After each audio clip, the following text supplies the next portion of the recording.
In the Insert tab, you'll find a range of features. This includes tables, images, headers, footers, symbols, and special characters.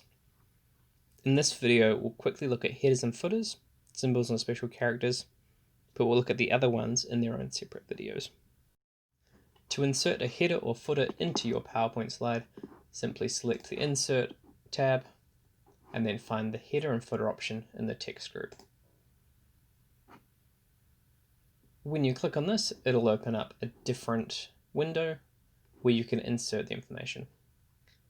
This might be a date and time, a slide number, or its own footer note.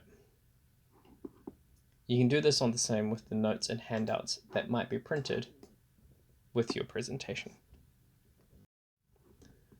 To add symbols or special characters, simply select the Insert tab and then find the symbol drop-down.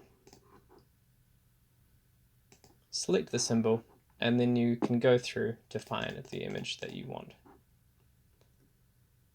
If the symbol is not easily found, recommend going onto the internet and searching for the symbol code. This can make finding your symbol a lot easier.